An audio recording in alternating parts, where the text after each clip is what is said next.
Tanner, I don't know if there's been a time, and you can correct me on this, that Michigan's gone into a season with this much stability and these few of questions. So I look on both sides of the ball, and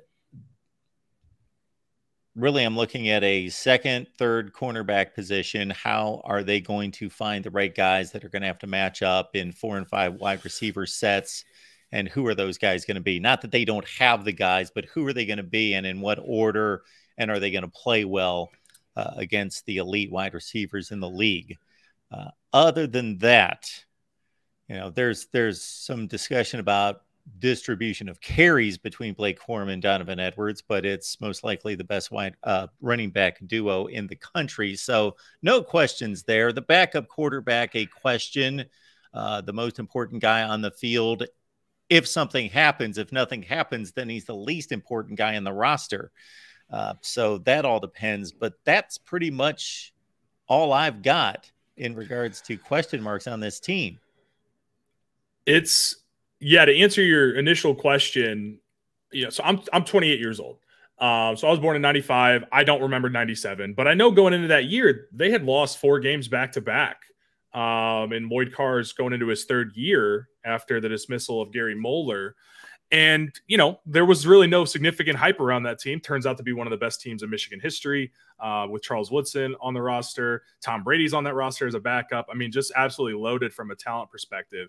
But as far as I can remember, this is the best team that Michigan has coming into a season, probably in my lifetime. The AP voters obviously agree with that, ranking them number 2. I think going into 2007, we thought that there was stability, and we saw that there were a lot of cracks in the armor, obviously, losing to Appalachian State, which is still a painful memory for me. But yeah, I mean, you talk about the second corner, obviously Will Johnson, freshman All-American. I think PFF had him rated as their highest corner and man coverage last year of all players. And so coming in, probably looked at as maybe first, second, or third best corner in the country. I think would be a top 10 pick in the 2024 NFL draft if he wasn't a sophomore.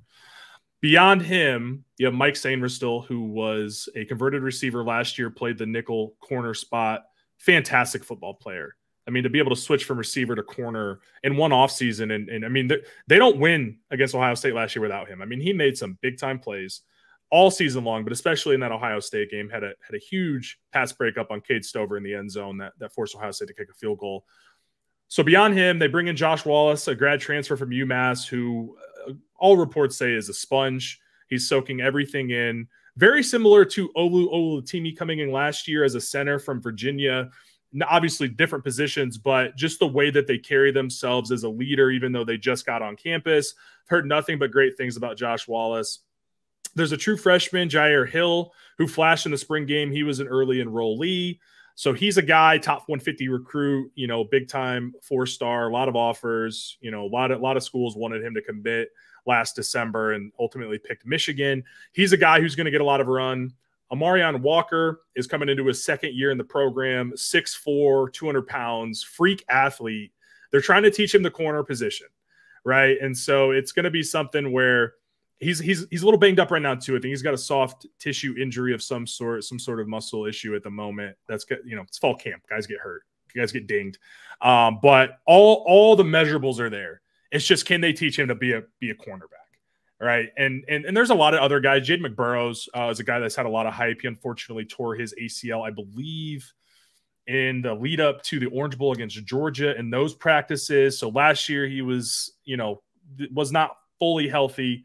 But yeah, that second corner spot's the only real concern that I have outside of any sort of injury. Obviously, injuries can derail a position group, but there's really nowhere that I see on this Michigan team that has me concerned with regards to depth or talent.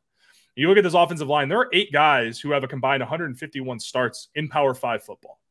I know we're dealing with COVID and the transfer portal, but I'd be hard-pressed to see any other school that's got that level of experience on an offensive line. So you look at the defensive line, you've got Mason Graham coming into his sophomore year. Chris Jenkins, I think, will be a first-round pick at the 5 tech. His dad played in the NFL for a decade for the Panthers.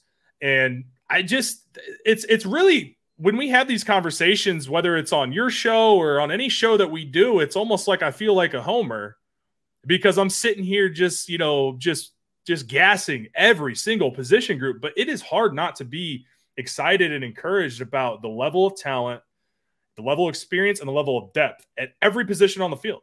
I think that cornerback 2 spot is the only area where you're like, maybe there's an issue there. Even then, though, are you going to get better play or at least on par play from what they got last year at that spot? Obviously, DJ Turner was a second-round pick with the Bengals, but outside of DJ, Will Johnson was still working his way in as a true freshman towards the end, you know, beginning of the middle parts of the season. So it's just there's just guys everywhere, Mark. I don't really know what else to say, man. It's really, you know, you try to be unbiased, but man, it's just talent everywhere. They're absolutely loaded. And there's reason to believe that the transfers coming in from Arizona State and Stanford are basically on par with the guys leaving. Yeah, I mean, Ladarius Henderson, transfer out of Arizona State.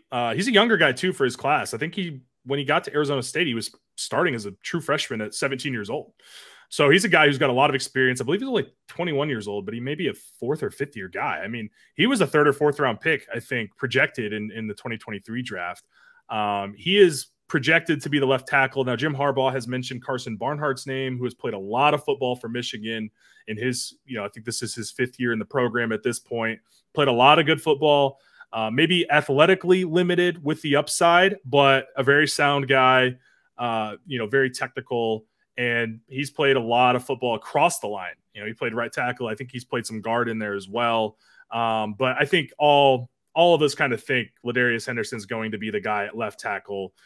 Drake Nugent, center out of Stanford, similar to Olu Oluwatimi coming in last year, kind of a grad transfer 1-year stop, but a guy who's played a lot of football in the Pac-12.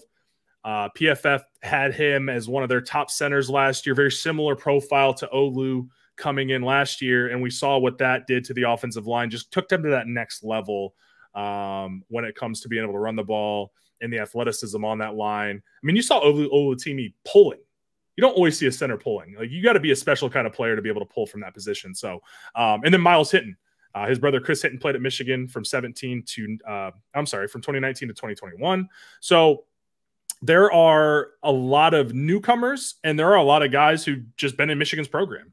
You know, you look at a guy like Gio El Hadi, big-time 4-star recruit from the state of Michigan. He's coming into his 3rd year on campus now, and he started 2 games last year when Trevor Keegan was banged up and did great.